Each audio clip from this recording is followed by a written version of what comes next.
This video is going to show you Solar Falls Pit of Heresy dungeon during the Season of the Haunted on a Hunter. For those that just want to see that, then skip the timestamp so that I can show you the setups and the weapons that I chose. So this video is going to focus on you two things. Basically getting your weekly Pinnacle, which is got the Pit of Heresy as of the time when I post it will be the Pinnacle drop. The weekly Pinnacle dungeon is Pit of Heresy. So that's why I'm posting it, and hit two birds with one stone and show you the Solar Falls on it as well. May as well when we do this. Right, so this is the emblem that you get. I'm sure many people know it's called Crimson Echoes. It looks decent, actually looks alright compared to the newer Solar Falls ones. Looks alright. That's what it is. Alright, and it's also to demonstrate Solar 3.0 in this dungeon. That's another main thing. So the setup that we're using is Blade Barrage. The dodge is Marksman's Dodge. We use this, but we do swap off to Gambler's Dodge when we get to the boss. Triple Jump, Knife Trick. I use Knife Trick because it has more scorch than the other knives, so that's why we use that. Solar Grenade, it's a heavily scorched type nade, so we also use it for that, right? As far as aspects, you got On Your Mark and Knock 'em Down. Reason for that is because they are giving you more fragment slots. This is better than Gambler's Dodge because Gambler's Dodge only has one fragment slot. You can build craft more if you use these two.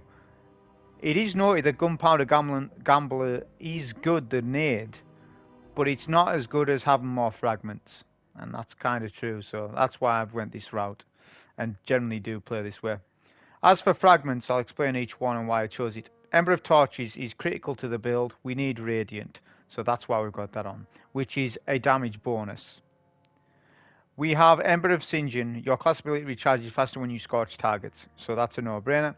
Ember of Wonder, many people don't choose this, but I do because it's a plus 10 resilience, and I haven't got all the armor farms yet on the Hunter since the resilience stat change, so that's why I use it to help out with resilience. We've got Ember of Ashes. You apply more scorch stacks to targets. This is critical. This one, Ember of Solace, Radiant and Restoration effects are applied have increased duration. It's absolutely critical that you have that on. Always be using that this entire season.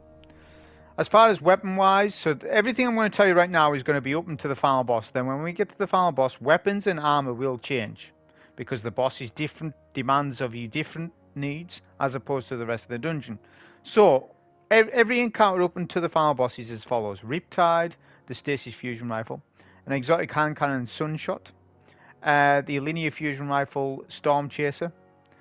As for the exotic choice, it's the 6 Coyote because we get double dodge with a 100% tier mobility stat. Pairing that with the solar mod classy restoration gives you double classy restoration. It's super safe this using it. So when you need to just stay alive, this is what you want to go with. Not so much damage. This is more about playing your life. So that's why we go this setup. It's just showing it off, right? As far as armor mods, they're going to be linked to what I'm using, obviously. So armor finders will be linked to what I'm using. Harmonic Siphon, rapid energy kills matching your subclass generates an orb. We have Sunshot, that's going to generate orbs. Global Reach, we're using a Warmind cell setup. Yes, you heard it right. We're using a Warmind cell setup. So Global Reach, Wrath of Rasputin, which generates cells on solar splash damage, and also Fireteam Medic. You get health regen when you shoot a cell, when you explode a cell. Powerful friends to help us achieve the mobility stat we want. Solar Void and Arc Resist is what we choose. Arc Resist helps the powerful friends the second stat, the secondary stat, right? And as for the cape, as I said, classy restoration and bomber. So when we dodge, we get more great energy, which actually helps out with my poor discipline stat. That's what we use, as I say, right up to the final boss. Then everything switches. We switch weapons.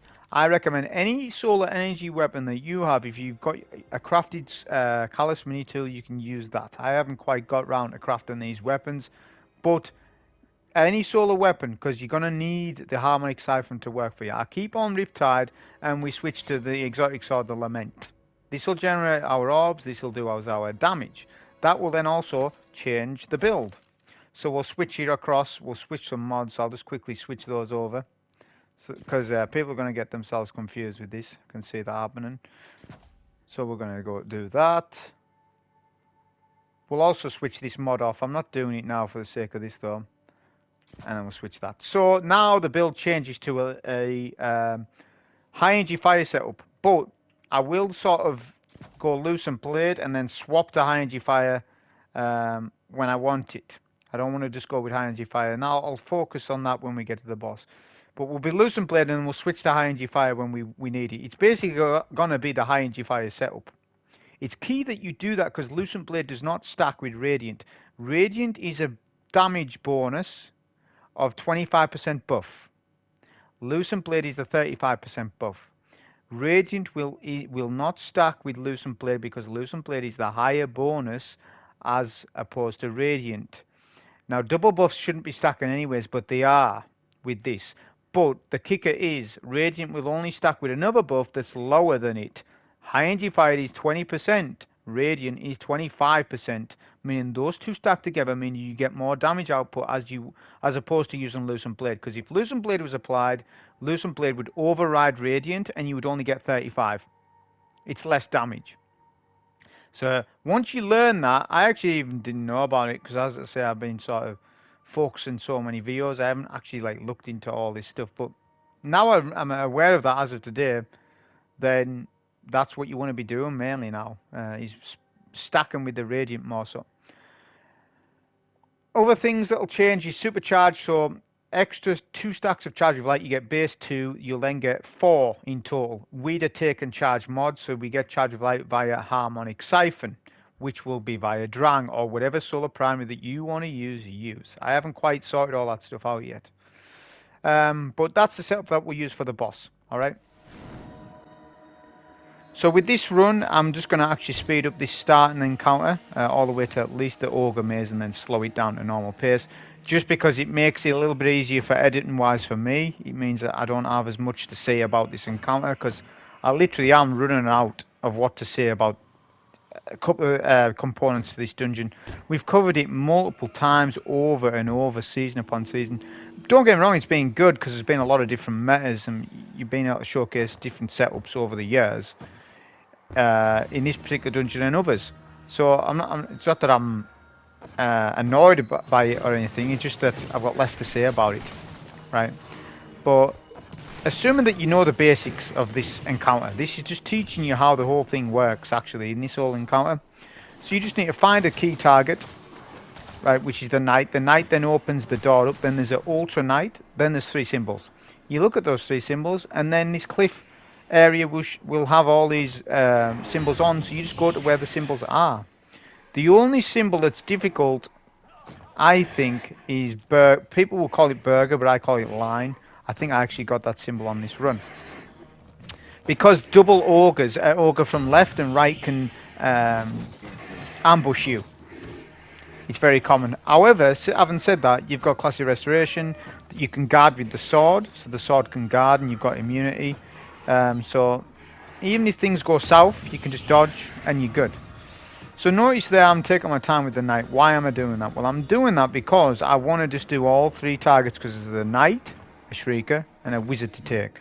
I want to do the whole thing with 1 sword. Why is that? Well, because I'm a little lazy with it and I don't want to farm up another sword because what you've got to do is kill a couple of adds to spawn in another Ultra Knight to then take another sword. It isn't a huge problem. It's just something that I'd rather just do the whole thing with 1 sword. But if you run out of a sword, you know what you've got to do.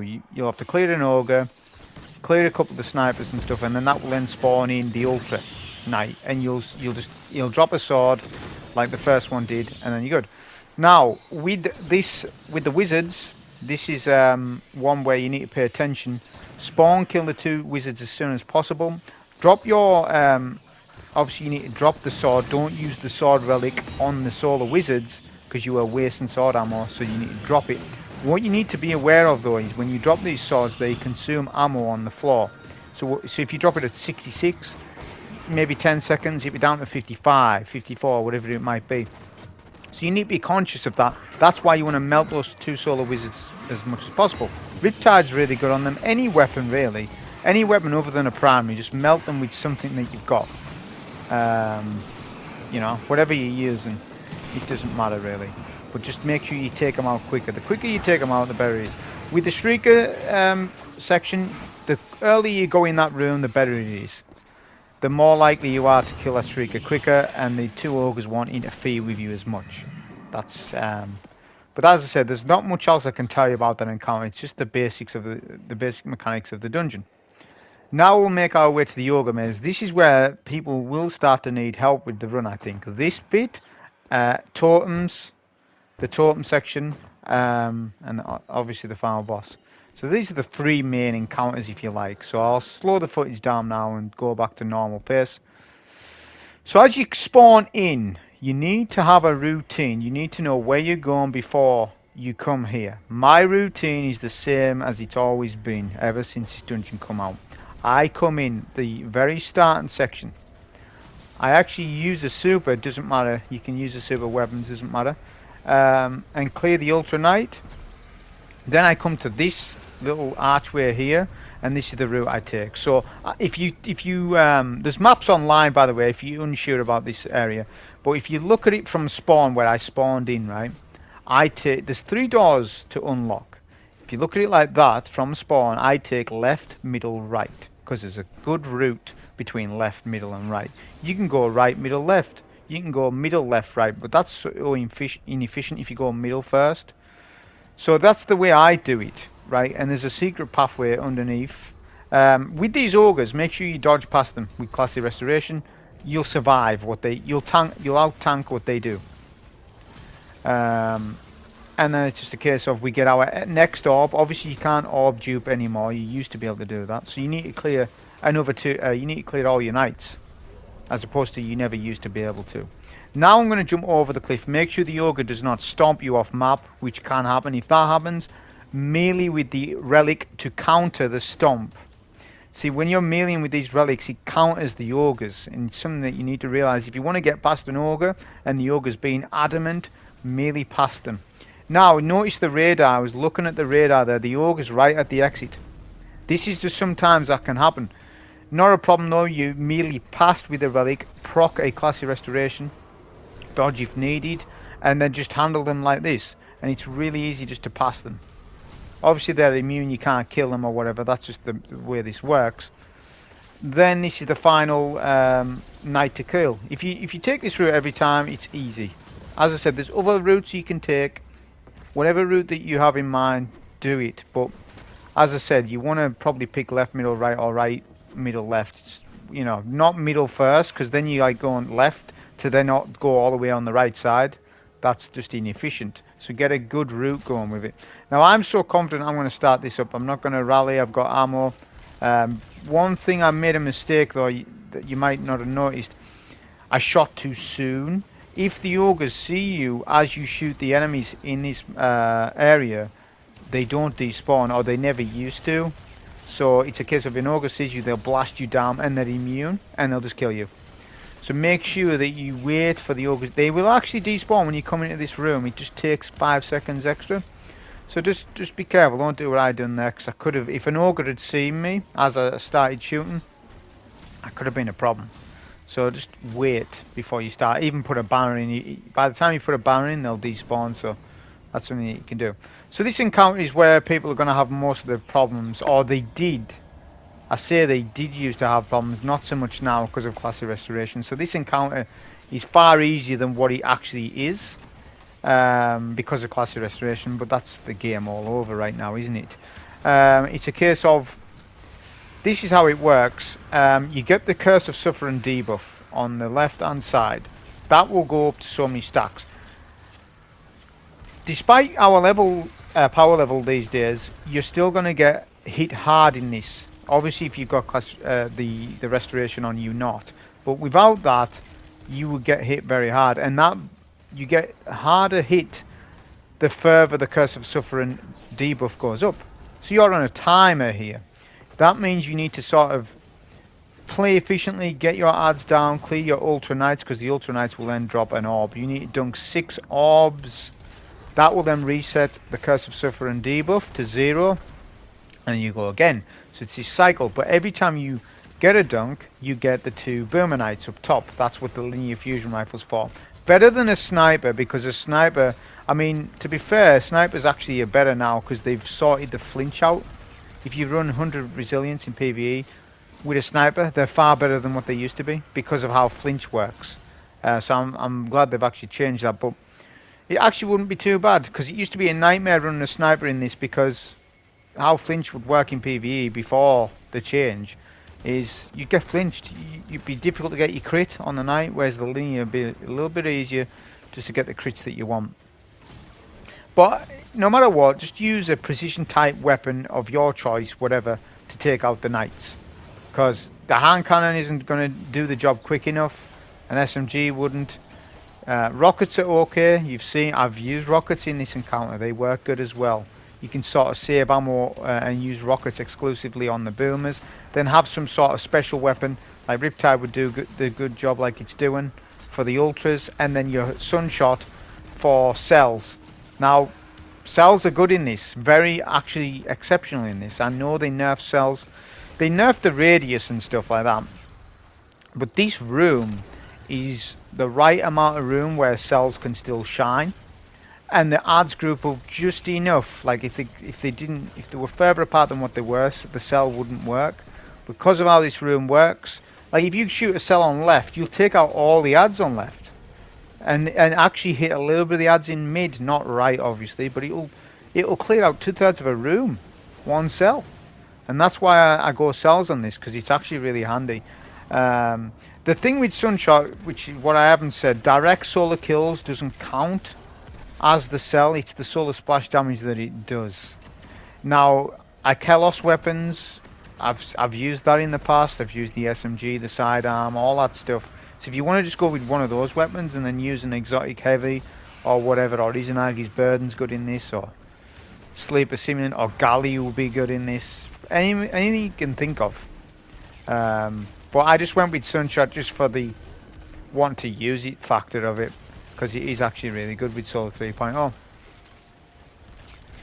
So it's a case of just micromanaging your ammo, micromanaging your dodges and stuff like that. Obviously, because we've got double dodge, we've got so much time, so much survivability on this setup that it's really hard to die. If you're dying on this setup, it's more you rather than the game, to be honest. There's no way to lose your restoration. You're not fighting against Cabal with their blind and attack, so you're good. Alright, as long as you're not wasting too many dodges like back to back, which you shouldn't need to do that anyway. We've got a fresh spawn of boomers. It's nice to have a nade as well when the thrall come out, because you can just sit in the nade and they'll all die to it. And you will definitely get a cell, because obviously the same thing accounts. The Wrath of Rasputin is Solar Splash, and your nade's classed as that. And it's 4 or 5 kills, so there's actually a kill count. It's not random, the cells. So that's just the basics of it. And you can use your Blade Barrage on the ultras every now and then just to speed it up. The one mechanic I haven't mentioned is the plate. You need to be standing on the plate. So every time you go for an orb, you need to hurry back to that plate, lest the plate will be a hard wipe and you'll die. So you can't mess around. So when you are spawn killing a knight, be hurry up by using your heavy, your special, or a super. Don't just be using your primary. What you can do is take them from a range with the linear. If you get a good shot on them, you can do that. So what I'm doing here now, that's that encounter done. As you can see, it's very easy. So if you've struggled with this encounter in the past, this is the season to do it. This is actually the easiest the dungeon's been ever. We say this every season. Like we said that when Particle Deconstruction came out, but now it really truly is the easiest time to do this. So we're switching out our boss build that I said at the start of the video with the supercharge, times 4 stacks with charge of light, high energy fire, but I'm not using high energy fire right away, because what I'm doing is I'm sort of... See, what you need to realize with high energy fire is it's got a good bonus where it's 20% damage to all weapons. The downside is that you lose the buff when you kill an ad. So you need to sort of strategize on when you're clearing ads and when you're going to be doing for boss damage. Because ING Fire is built for bosses, it's not built for using it on ads and stuff like that. But there's a trick that you can do. See, you can use other Charge of Light mods to turn high energy on and off. And if you have a 4 or 5 stack Charge of Light, you don't lose the stacks with light. So you can essentially just rely on your primary and your fusion rifle, which you'll be able to get stacks with by generating orbs with Harmonic Siphon. You won't lose it because you haven't got ING Fire on, you've got Lucent Blade. Provided that you don't use your sword, which you shouldn't be using it anyways. The only time you'll be using your sword is for boss damage. Everything, you know, the energy, the fusion, and the Drang will deal with everything else.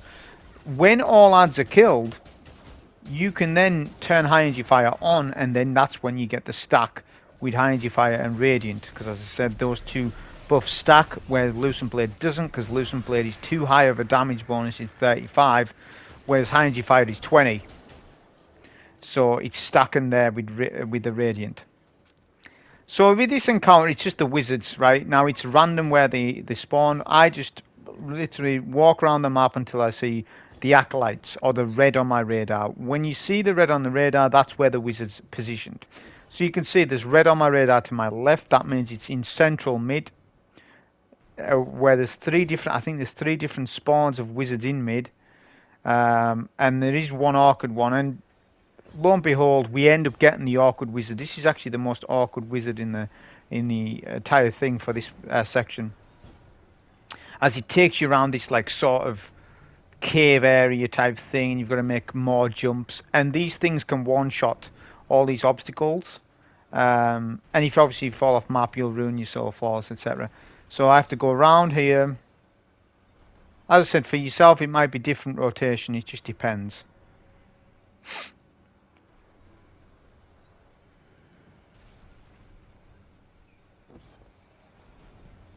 The reason why this particular one is awkward, because there's snipers, and you've got to make a jump and actually wait. Make sure you don't screw your jumps. You've got to sort of jump over. But again, it's not that it's difficult. It's just, I'm just saying it's the most awkward one. We'll get a dodge here because we're getting hit quite a bit. And then we'll just use our, you know, whatever means of way that you want to take them out. We'll get out of central mid. Because I've seen, if you were paying close attention, you see that there's a wizard right over the other side of the map. Reason being is because acolyte snipers were spawned up, which is indicating to me that the wizard's over there. Right, the acolytes show you the way. That's all you need to know with this. One pro tip is to turn up your brightness. Now you see my brightness is low because I play on lower brightness naturally for my eyes. Because I play quite a lot of Destiny, so it does actually go for your eyes. That's why I do that. But in certain things in this game, it's actually like you sometimes can't see where you're jumping to. Kind of, some of the zones are quite dark, and it can cause you to fall off map. I've actually ended up doing that in the past, like years gone by. This particular zone up here coming up. So just turn up your brightness if you're struggling to see where you actually need to jump, because some of the zones are quite dark. Then turn up your brightness. It's another strat that you can do. I just actually went round so I could actually see where the hell I was jumping to. There's just one wizard here. There's actually a gap you can jump through. I didn't go that way because, as I said, the reasons before is because of my brightness. Let's use the super here because we'll, although we might have lost Feast of Light, we're going to farm all that stuff back up for the boss. There's so many ads at the Zulmak boss. You can farm up all the stuff that you need in terms of orbs, because you are going to need plenty of orbs because we're using Star Eater. To get the full effect of the super, you need times 8. Any less, and you aren't going to get the amount of damage that you want. I guess even if you don't use Star Eater skills, you'll still easily solo Toothers, or very easily solo Toothers. You could use other exotics. You don't have to use these boots. I'm just showing them off. Now the video I posted before this will have showed you the solo 1 phase. The solo 1 phase on Zulmak, even with the setup that we've got with like the Radiant, High Energy Fire and the Star Eater scales, it's quite tight. It always has been. I've done the solo 1 phase on Zulmak in the past with various builds, you know, going back. So I've done this before. It's not like I'm new to it, but with this specific setup, it is quite tight. So I understand if you don't solo 1 phase. I actually didn't solo 1 phase on this particular run because things have to line up. The cursed have to behave themselves, because if too many cursed fall are on you on DPS while you are swording the boss, you can die still, even with the resilience of max resilience and all that stuff, because you're gated to the power of the dungeon. It's 1350 or whatever it is. So you are 1350 power in retrospect. You're not 1590. You are capped to the activity of the dungeon. It's the same for Prophecy. It's the same for all the other dungeons. You're capped. So it doesn't mean you can tank like 6 Curse for All. You can't. You will still die. So that is quite a threat. But I can explain the movement that you should be doing. I nearly almost solo one phase. I do literally 96%, like 95% HP to him. He has literally 5%. And the reason for that is because I miss a sword combo. And that can be the difference. If you miss a sword combo, you won't solo one cycle. You need to be literally perfect with your damage to do that. So we do end up 2,000. But that's why I uploaded the solo one phase to show you how you're actually meant to execute all your sword swings perfect and all that stuff. What I'm doing now here is I've went to Shriek Aside first. This is where you don't need to be too strict with your sword ammo, because we've got plenty of knights. The knights spawn up as they should. You can get as much sword as you want. So use it as much as you like, but don't clear all the ads with your sword. That's the mistake you're going to make. Do not use sword for ad clear, because you need those ads to get your ×4 stacks, or if you're using ×5, then brilliant, then use ×5.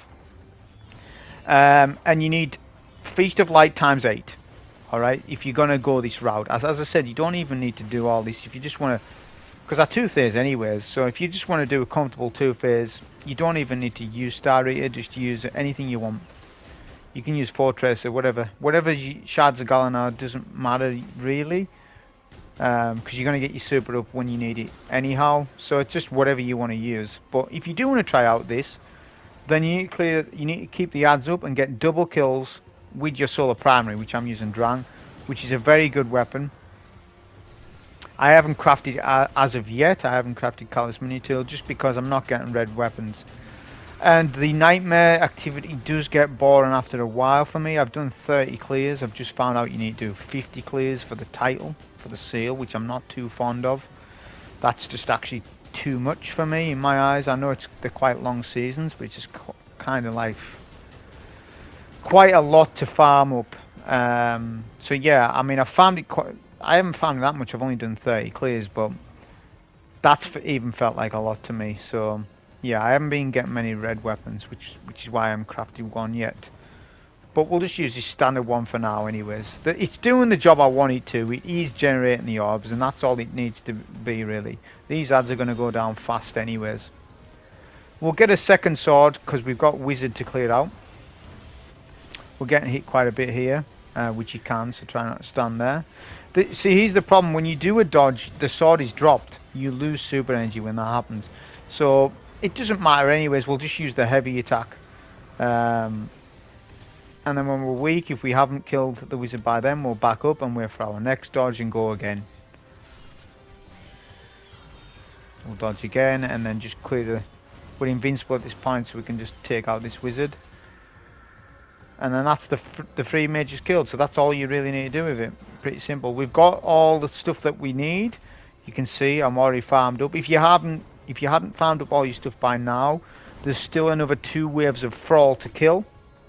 They are linked to the spawn of each relic dunk you get. So the key is obviously just, and this is critical that you do this. Don't start damage until you've cleared out all ads, all acolytes, all Thrall. And Ultra Knights as well, because as you can see, the Ultra Knights respawn up. They have to, because if they didn't, you wouldn't get another sword back. But that's also a problem, because high energy fire, as I've stated, you will lose stacks of high energy fire if you start clearing ads. So imagine you start damage phase, you're swording the boss. The ads will die to Lament, but you'll lose all your stacks with Charge of Light, which is a huge problem. So you don't want that to happen. So this is where you do your rounds of checking everywhere, just to make sure that there's no Thrall knocking around. And then once you've done that, you're prepping. You want to prep your knight to be weak. See, here's the thing with energy fired is that it's weapon damage bonus only. It doesn't account for abilities, which means if you clear an ad or an Ultra Knight with an ability, i.e. melee, you keep your stacks. I actually forgot to do that, so make sure you don't. I've actually forgot to switch. So this is the strat with knocking high energy fire on and off. So I've got Lucent Blade. I'll switch high energy fire. Right, I'm just checking. Also, I need Gambler's Dodge. That's critical if you want to put that on, because it means that in the 50-second allotted time or whatever that you have for the boss, you can get more Radiant. Whereas if you had Marksman's Dodge on, I wouldn't have got my melee back enough to get more Radiant buffs. So if we've switched to Gambler's Dodge, you'll clear your Knight, because that means there won't be a Knight bothering you while you do damage. This boss is being a little awkward for me. I want the boss closer, right? But now we've actually leaked time into the next spawning of the Knight. If I was to start damage now, another Knight would spawn on top of me, so I'll just wait for the fresh Knight to spawn in. It's no big deal. We'll just wait for it. See, this boss, you need to learn how to manipulate him, even when you do know how to do it. Sometimes he will just stand, like he's standing far too far away from the relic dunk, which means I'm going to lose, a second or two just running to him. Now he's in a better spot. I'll clear my Knight, get the dunk. Then this is how damage should go. Do a nade and your Scorch Knife to get Radiant, and then you want to do as many Lament sort of attacks as you can. I've messed up my Lament combo, which cost me the 1 phase. So make sure that you don't do that. Sometimes that happens. For me, then as the cursed are coming in, that's when you want to do your super. Notice I'm jumping over their heads as well, so they sort of explode. Another Lament combo was missed, but now this is our big damage. We do really good damage here. It's just a shame that, so we actually missed 2 Lament combos, which cost us the 1 phase. You'll see how low, look at his HP, so it's literally 5% left. So if you execute perfectly, you will one cycle, and as I said, I made that video before this showing you the perfect execution on that, but don't always, that doesn't always get pulled off. Lament's wonky as it is, sometimes things can happen, and it can be human error as well, so it's just a case of, that can happen. So now on this phase I'm going to rush it, because I don't need anything, I'm not needing to farm up anything. We'll just clear our 3 mages. Get to damage. Obviously don't die in the meantime. Make sure that you don't. But it's just a case of rinse and repeat what we've already done. This dungeon is pretty fun in terms of the boss. I like how this boss works. I actually do like it. The first encounter, I'm not a huge fan. I mean, I liked it at first, I guess. It's a good day one experience, but when it hasn't got much replayability, the totems encounter, that encounter is actually a fun one, especially when you do it like legit, where you've got, you haven't got classy restoration. You have to actually build into something to survive. It's probably the hardest encounter in the entire thing, to be honest, in this dungeon. But yeah, its pacing is off compared to the other dungeons. I wouldn't class this as being like top 2. I would definitely say that Duality is a better dungeon. Prophecy is far better than this. I would even say probably Shattered Throne's better, because Shattered Throne at least has 2 bosses. This dungeon only has 1, so it could be the worst dungeon. I mean, Grasp, people call Grasp, and I do myself, but at least it's got 2 bosses. I value that. The more bosses a dungeon has, the better it is for me, because I'm all about for the bosses, to be honest, and good encounters. And Grasp is a good, I mean, the Ogre fight is good.